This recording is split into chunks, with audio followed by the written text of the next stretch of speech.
Бәріне сәлем достар. Сендермен бірге мен Нұрасыл. Бүгінгі видеода мен сендерге топ 10 сүйікті фильм жайлы айтатын боламын. Бұл видеоны мен екіге бөліп салатын боламын, себебі автор құқыққа тап болып қалуы мүмкін.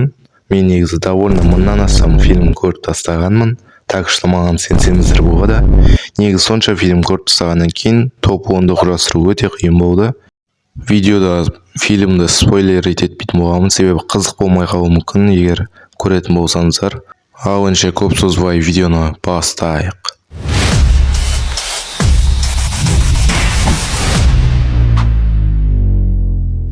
Топ 10 Олдбой фильмі. Кек алу жайлы оңтүстік кореялық керемет фильм. Фильм 2003 жылы шыққанына қарамастан сюжеті өте қызықты. Фильмнің басы 1988 жылы О Де Су есімді қарапайым қызы мен әйелі бар адам үйіне қайтып бара жатқанда белгісіз бір себептермен ұрланғаны жайлы. Ол белгісіз бір бөлмеге келеді. Де Суды неге деген сұрақ мазалайды, бірақ жауап таба алмайды. Бір жылдан кейін ол сол бөлмедегі телевизордың жаңалығынан әйелінің қайтыс болғанын көреді, бірақ ең сорақысы О Де Су әйелін О Де Судың өзі өлтірді деп санайды адамдар. Содан 15 жыл өткеннен кейін ол түрмеден шығады. Ал кейін не болатынын киноның өзін көріп біле жатарсыздар. Киноны көруге кеңес беремін. Келесі топ 9 Пленницы фильмі, қазақша тұтқындар. Фильм басында 6 жасар қызды және оның подругасын біреу ұрлап әкетеді. Бірінің әкесі полицияның көмегімен қызын табудан үмітін үзіп, өзі олардың көмегінсіз қызын табуға бел болады. Қыздарды ұрлады деген күдікке ілінген адамды өзі тұтқынға алып, оны бір заброшенный жерге қамап қояды. Ал ол күдіктің ақылы кішкентай баланың ақылымен тең еді. Кейін полициялар іздеу салады оған, солай кино қыза түседі. Қысқасы, әлгі күдіктіні қинайды ой қызың қай жақта екенін сұрап.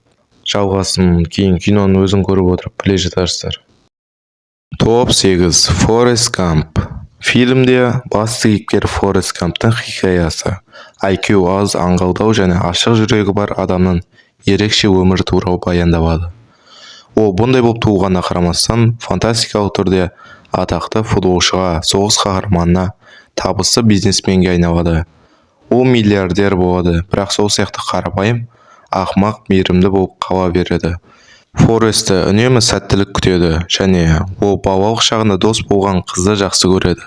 Жалпы Форестті сәттіліктің амбассадоры десек те болады. Фильм өте қызықты болды, сценарий ерекше керемет жазылған. Көруге кеңес беремін. Топ 7 Зеленая книга және 1+1 фильмі. Екі фильмді бір топқа қойған себебім, екеуі де достық жайлы ұқсас фильмдер.